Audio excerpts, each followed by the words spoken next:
Film menceritakan tentang seorang pria yang sudah bertobat dari masa jahiliyah dengan mengakui dan bertanggung jawab atas tindak kejahatannya, yaitu membunuh seorang ahli kungfu tanpa disengaja. Namun perjalanan tobatnya tidak mudah begitu saja karena ada orang lain yang berusaha memicu sosok buas yang ada di dalam dirinya. Lantas bagaimanakah alur ceritanya? Mari kita masuk ke dalam alur film action berjudul Kung Fu Pembunuh.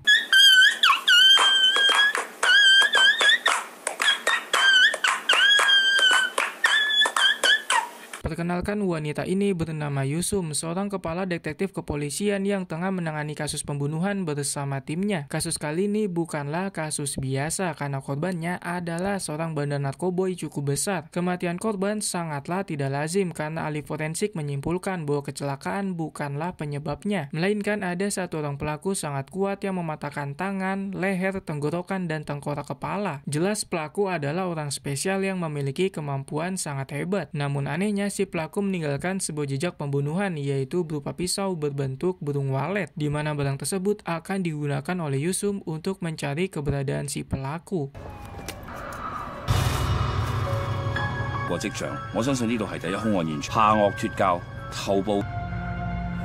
Di penjara bernama Stanley, ada seorang napi bernama Homo tengah memberikan pijatan relaksasi kepada satu teman selnya. Namun tiba-tiba ada pentolan napi bersama antek-anteknya yang langsung mengusir mereka karena tempat duduk tersebut adalah miliknya, di mana Homo dan temannya langsung pergi dari sana karena tidak ingin terlibat masalah. Di saat itu ada acara TV yang menginformasikan perihal kasus pembunuhan bandar narkoba yang ada di awal film. Ditemukan sebuah bukti baru bahwa selain bandar, si korban ternyata adalah seorang ahli bela diri yang menguasai salah satu jurus kungfu, di mana Homo sepertinya kenal dengan si korban karena memberikan gestur yang kaget setelah mendengarnya. Kemudian dia meminta kepada salah satu sipir untuk dipertemukan oleh Yusum, detektif kepolisian yang menangani kasus tersebut. Namun sipir itu enggan melakukannya karena Homo tidak memiliki alasan yang cukup kuat. Sampai akhirnya kita diperlihatkan dengan sosok Homo yang sebenarnya karena keinginannya tidak terpenuhi, di mana dia langsung mengajar pentolan napi beserta antek-anteknya dengan sangat sadis supaya mendapatkan perhatian oleh para sipir. Bisa disimpulkan bahwa Homo bukanlah napi biasa, melainkan luar biasa karena memiliki kemampuan kungfu yang sangat hebat.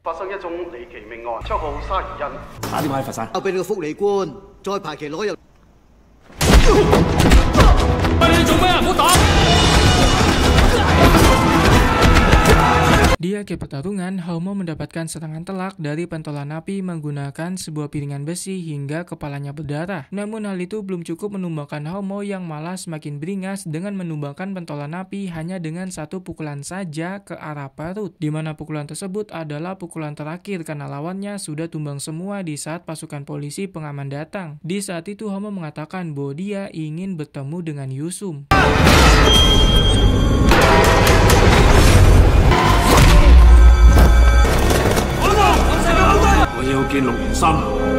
Akhirnya pihak kepolisian mau mendatangi Yusum setelah Homo membantai 17 orang napi dengan sangat beringas. Pada saat itu Homo menawarkan bantuan untuk menemukan pelaku pembunuhan dengan syarat kebebasan, karena dia mengenal si korban yang ternyata adalah ahli kungfu yang menguasai jurus tinjuan tangan bernama Yan. Homo menjelaskan bahwa dalam kungfu ada beberapa aliran jurus yang dikuasai oleh masing-masing orang, dan kemungkinan si pembunuh telah menguasai lebih dari satu aliran karena memiliki kemampuan untuk mematahkan tulang korbannya dengan sangat mudah. Usut punya usut, sang pembunuh ingin menjadi ahli kungfu nomor 1 dengan mengalahkan semua master bela diri, dan kini tersisa 7 master bela diri yang menguasai aliran kungfunya masing-masing, di mana salah satu dari mereka akan menjadi korban selanjutnya. Lantas bagaimanakah Homo bisa mengetahui itu semua? Apakah dia pernah melakukan hal yang sama seperti apa yang dilakukan oleh si pembunuh saat ini? Mengingat penyebab Homo di penjara adalah karena telah membunuh seseorang.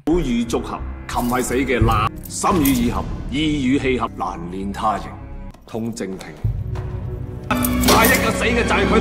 Apa yang dikatakan oleh Homo benar bahwa sang pembunuh akan menjalankan aksi berikutnya. Targetnya kali ini adalah seorang ahli kungfu yang memiliki kemampuan dalam menggunakan kaki bernama King Yu. Tanpa basa-basi, sang pembunuh memperkenalkan diri bernama Yusau lalu menyampaikan maksud dan tujuannya, yaitu untuk membunuh. Mendengar hal tersebut, King Yu menyadari bahwa orang yang ada di hadapannya bukanlah orang biasa karena memiliki aura membunuh sangat kuat, di mana mereka langsung memasang kuda-kuda satu sama lain dan akhirnya akhirnya saling baku hantam. Di awal pertarungan, mereka sama-sama lihai dalam melakukan penyerangan dan pertahanan. Namun di akhir pertarungan, Yu Shao berhasil mengalahkan King Yu dengan cara sadis, yaitu mematahkan kaki yang notabene adalah pusat kekuatannya.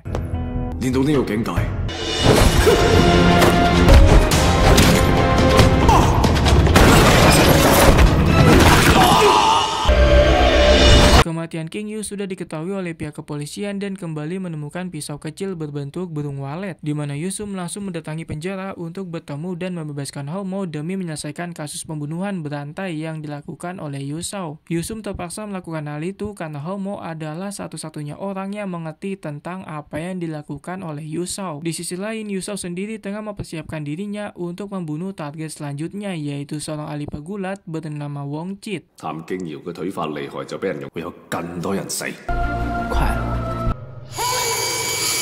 Yusum bertanya perihal siapakah ahli kungfu yang akan menjadi target Yu Shao selanjutnya. Lalu Haumo menjawab bahwa target selanjutnya adalah seorang ahli pegulat bernama Wong Chit yang saat ini tinggal di daerah bernama Mongkok, di mana mereka langsung pergi ke sana dengan harapan bisa menghentikan aksi pembunuhan. Namun sayang, harapan itu pupus lantaran Yu Shao sudah ada di hadapan Wong Chit, dan ketika Haumo dan Yusum sudah tiba di sana, Wong Chit sudah terbunuh dalam keadaan yang sangat mengenaskan. 佢每一次都揾你啲門派高手去旺角。 Melihat kematian Wong Chit yang sangat tragis karena tulang bagian tangan mengalami pergeseran, membuat Haumo menyadari bahwa Yu Shao adalah seorang pembunuh yang menguasai banyak aliran kungfu. Hal itu berdasarkan kemampuan cenayangnya yang mampu memperkirakan bagaimana Wong Chit dibunuh. Di sini kita diperlihatkan dengan betapa brutalnya Yu Shao dalam menghabisi targetnya.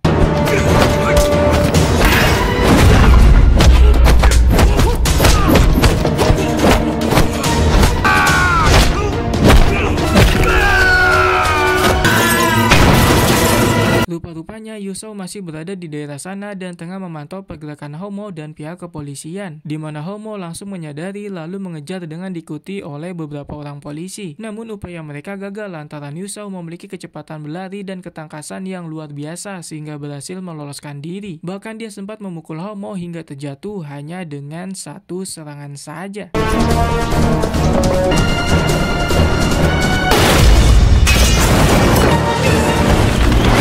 Beberapa hari telah berlalu, pasca berhasilnya Yu Shao meloloskan diri, Haumo menyempatkan mendatangi sang kekasih bernama Xing Ying. Pada saat itu, Xing Ying menangis karena akhirnya bisa bertemu kembali dengan sang kekasih yaitu Haumo. Namun sebelum lepas rindu, Xing Ying menampar Haumo karena selama ini hilang tanpa adanya kabar sedikit pun. Pada saat di rumah, Haumo langsung meminta maaf di depan foto gurunya karena telah berbuat keji, yaitu membunuh orang meskipun tanpa disengaja. Melihat hal tersebut, Xing Ying berusaha menenangkan sembari memberikan sebuah gelang dengan harapan bahwa gelang tersebut bisa menahan meredam pukulan Haumo yang sangat mematikan. Lalu di saat mereka sedang beberes rumah, Haumo menemukan pisau berbentuk burung walet yang membuatnya panik seketika karena barang tersebut digunakan oleh Yu Shao untuk menandakan targetnya, yang artinya bahwa Haumo adalah salah satu orang yang akan dihabisi.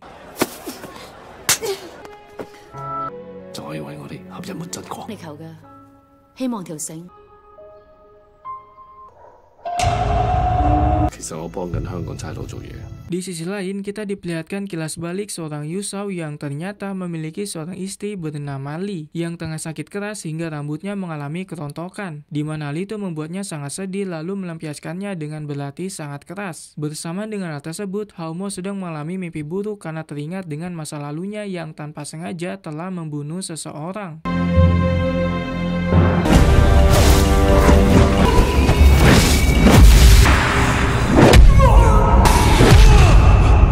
Keesokan harinya, Haumo mendapatkan informasi yang sangat penting dari seorang bapak-bapak tua mantan ahli kungfu bernama Asep. Asep mengatakan bahwa dirinya pernah menghadapi Yu Shao 1 lawan 1 karena ditantang. Pada saat itu dia kalah karena kemampuan Yu Shao sangatlah luar biasa meskipun memiliki kekurangan di bagian kedua kakinya. Yu Shao berasal dari sebuah daerah pelosok bernama Kuailan, di mana Haumo langsung menghubungi Yusum untuk memberitahu hal tersebut. Lalu tak lama mereka sudah sampai di kediaman yang diduga sebagai tempat tinggal Yu Shao. Namun mereka tidak menemukan tanda-tanda kehidupan di sana selain alat berlatih seperti boneka Wing Chun, sebuah samsak pasir, dan seember garam. Ibu pemilik kos menyampaikan bahwa Yusau dan istrinya Lee telah pergi dari sana beberapa bulan yang lalu. Entah kemana, tapi yang pasti Yusau sendiri adalah seorang pria yang menghabiskan waktunya dengan belajar bela diri, di mana Hao-mo menyetujui karena bisa merasakan betapa kerasnya Yusau untuk memperdalam kemampuannya. 沈雪係佢老婆，日日就係喺度練功咧。 Target pembunuhan selanjutnya adalah seorang ahli kungfu yang mahir dalam menggunakan senjata, yaitu Chan, di mana mereka langsung menemuinya yang pada saat itu tengah berjualan bebek Peking. Di sana Chan menjelaskan bahwa ketika dirinya dikalahkan oleh Hao-mo, dia mengalami kecelakaan yang mengakibatkan tulang bagian tangannya patah dan harus disambung menggunakan besi. Semenjak hari itu dia sudah tidak memperdalam ilmu bela diri dan meneruskan perguruannya kepada murid terbaiknya, yaitu Yip, yang kebetulan pernah dikalahkan oleh Hao-mo juga. Mendengar hal tersebut, Hao-mo menyadari bahwa target selanjutnya bukanlah Chan, melainkan Yip yang saat ini menjadi ahli pedang terbaik. Namun semua itu sudah terlambat karena Yusau sudah bertemu dengan Yip untuk membunuhnya, di mana mereka langsung terlibat pertarungan menggunakan sebilah pedang. Masing-masing dari mereka memiliki kemampuan yang baik karena mampu melukai satu sama lain. Namun di akhir pertarungan, Yusau berhasil membunuh Yip dengan cara yang sangat tragis. Feng Yixiu, Hao Jiang.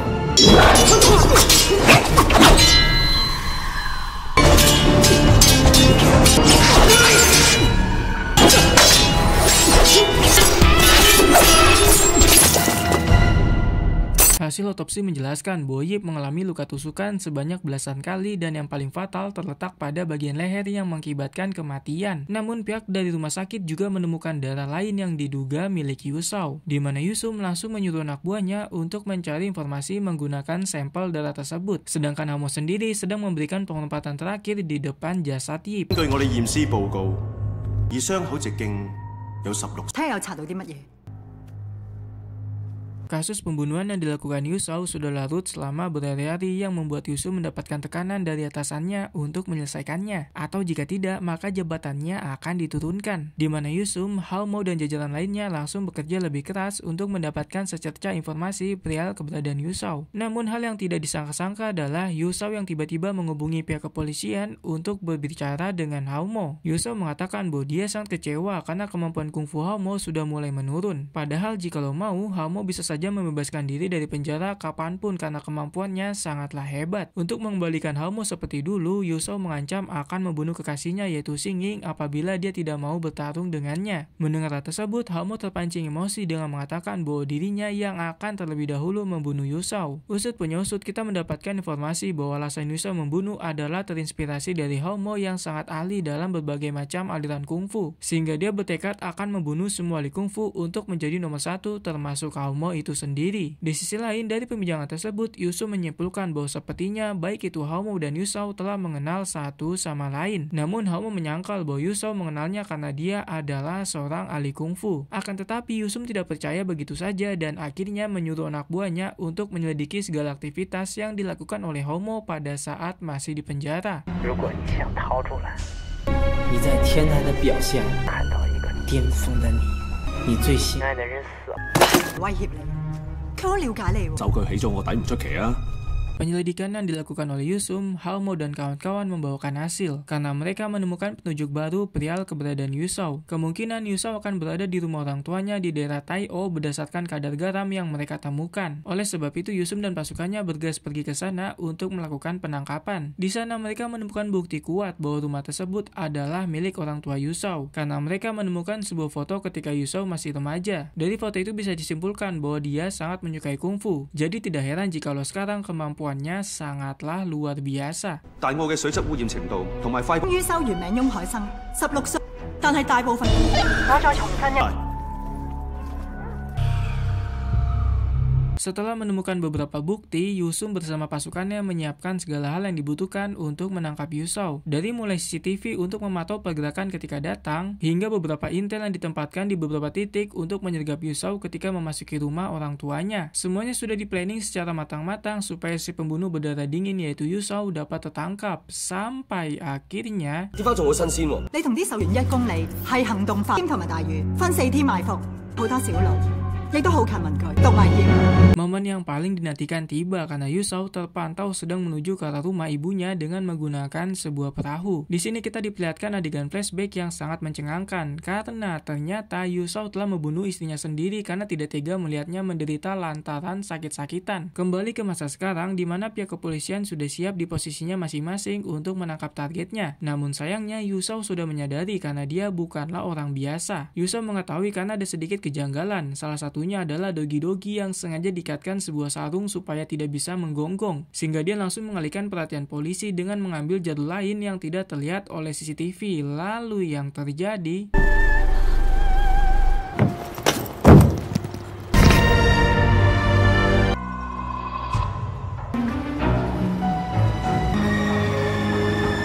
Ketika Yusou berhasil lolos dari pantauan kepolisian, Yusou memperintahkan semua unit untuk mencari keberadaannya ke setiap rumah-rumah yang ada. Namun hal tersebut adalah keputusan yang salah karena Yusou langsung membantai mereka satu persatu dengan sangat bengis. Bersama dengan hal tersebut, Yusou mendapatkan informasi terbaru yang cukup mencengangkan, di mana ternyata Yusou pernah menjenguk Haumo pada saat dipenjara beberapa tahun yang lalu, sehingga Yusou menyimpulkan bahwa mereka adalah komplotan dan langsung menodong pistol tepat ke arah Haumo. Namun Haumo dengan mudah merebutnya, kemudian pergi dari sana tanpa berbicara satu kata pun. Di sisi lain, Xingyin juga sudah pergi diam-diam untuk mengejar Yusou dan akan membunuhnya supaya Haumo tidak membunuh orang lagi yang bisa mengakibatkannya di penjara. Laptop tuh. Enggak.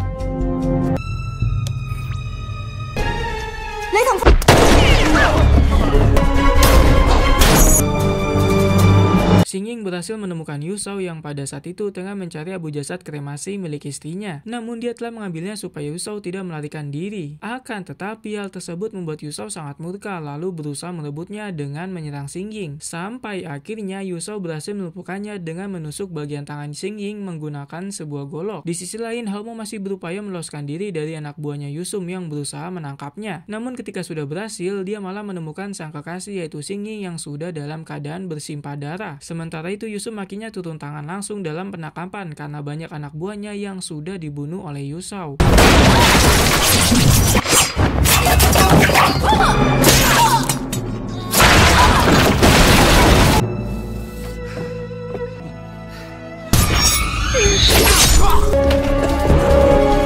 Haumo langsung menerjang ketika Yusou tengah berusaha melarikan diri dari sana hingga terjadi keributan di antara mereka yang mengakibatkan abu jasad kremasi milik Lee hancur berantakan. Di mana hal tersebut membuat Yusou sangat murka dengan mengeluarkan segenap kemampuan bertarungnya sampai mereka berdua tercebur ke dalam air. Bersamaan hal itu, Yusum dan anak buahnya sudah berada dekat dengan mereka, sehingga Yusou dan Haumo langsung melarikan diri dari sana supaya tidak tertangkap. Terjadi kejar-kejaran sangat sengit di antara Yusou dengan Yusum karena mereka menggunakan kapal nelayan. Namun Yusou berhasil meloloskan diri karena berhasil menabrak kapal Yusum hingga porak-poranda.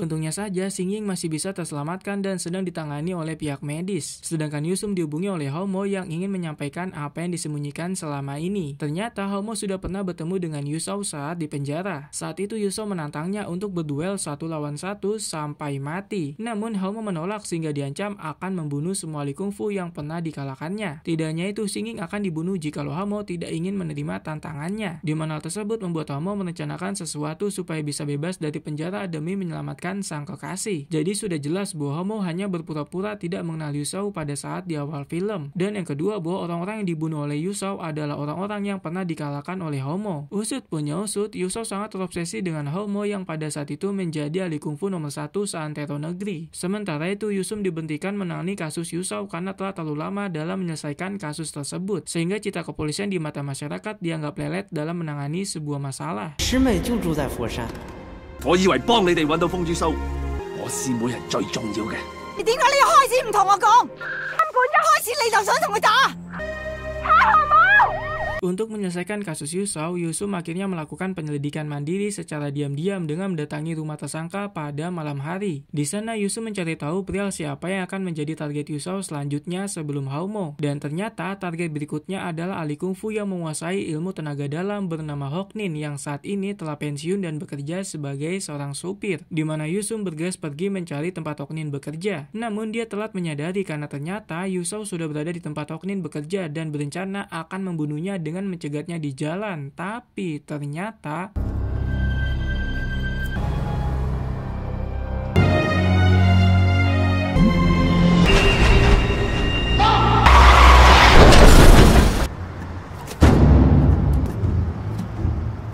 yang dicegat oleh Yusou bukanlah Hoknin, melainkan Haumo yang keluar dari dalam mobil karena ternyata kali ini Haumo selangkah lebih maju dengan menggantikan Hoknin yang seharusnya mengendarai mobil tersebut. Sedangkan Hoknin sendiri diperintahkan menghubungi Yusum untuk datang ke TKP secepat mungkin yang dia bisa sebelum ada jatuhnya korban. Usut punya usut, Haumo berencana membunuh Yusou demi menyelamatkan sekaligus balas dendam buat Xingyin dan orang-orang yang telah dibunuh. 已经准备好，跟我决斗。打死你！我係小學年。 Singkat cerita, Haumo langsung menyerang Yusou dengan sangat membabi buta. Namun Yusou berhasil menahan dan menghindari semua serangan. Serangan yang terjadi sangat brutal karena masing-masing dari mereka menggunakan tangan dan kaki dalam bertarung. Sampai akhirnya ada momen ketika Yusou berhasil melayangkan pukulan dan tendangan tepat mengenai bagian tubuh. Namun Haumo masih mampu bangkit dan melayangkan serangan balasan hingga membuat Yusou terlempar ke seberang jalan. Pada saat itu ada mobil pengangkut bambu yang akan menabraknya. Namun Haumo malah menyelamatkannya karena Yusou belum boleh mati secepat itu.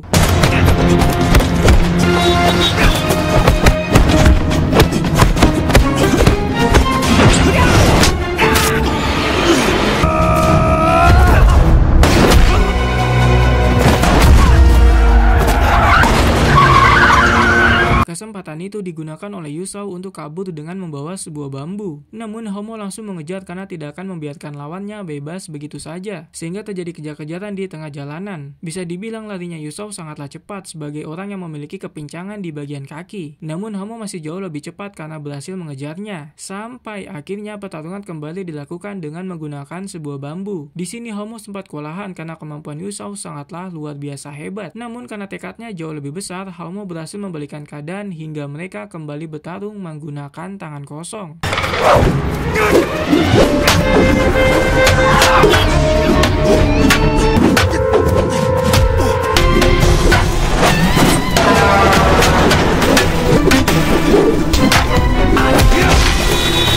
Kini Haumo benar-benar terlihat sangat brutal karena mengajar dengan sangat bengis sehingga membuat Yusou sangat kewalahan. Haumo seperti sedang memasuki mode iblis yang siap untuk membunuh orang yang ada di hadapannya. Namun mode iblis itu tidak berlangsung lama karena dia langsung sadar akan tindakannya yang bisa saja membunuh orang lagi. Di mana momen tersebut digunakan Yusou melarikan diri dengan melompat di bawah truk ketika lewat. Tentu Haumo tidak tinggal diam karena ingin menangkap dan menyerahkannya kepada pihak kepolisian. Akan tetapi harapan tidak sesuai dengan kenyataan karena Haumo malah ditarik ke bawah kolong truk sampai terluka cukup parah. Sampai akhirnya Yusou menggunakan kesempatan itu untuk menghabisinya. Namun Haumo masih bisa mempertahankan dirinya, bahkan masih sempat-sempatnya menyelamatkan Yusou ketika ada tronton yang akan menabrak mereka. Sehingga Yusou selamat, sedangkan Haumo harus terseret beberapa meter karena telat untuk menyelamatkan diri. Lalu yang terjadi...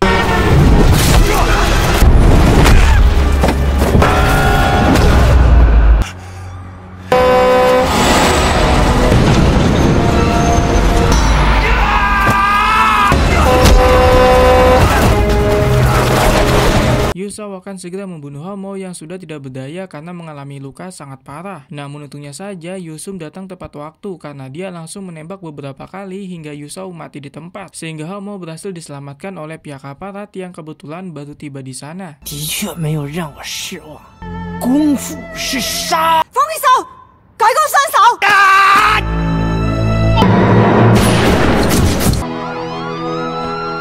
Pelajaran yang bisa kita ambil dari film ini adalah gunakanlah kemampuan yang tidak dimiliki oleh orang lain namun kamu miliki untuk hal-hal yang bermanfaat dan baik untuk orang lain. Jangan seperti Yusou yang malah berambisi menjadi nomor satu dengan membunuh orang lain yang dianggap sebagai musuh. Karena pada dasarnya di atas langit masih ada langit dan langit dan langit. Sehebat apapun kamu, pasti ada orang lain yang suatu saat nanti akan melampauimu jauh lebih baik.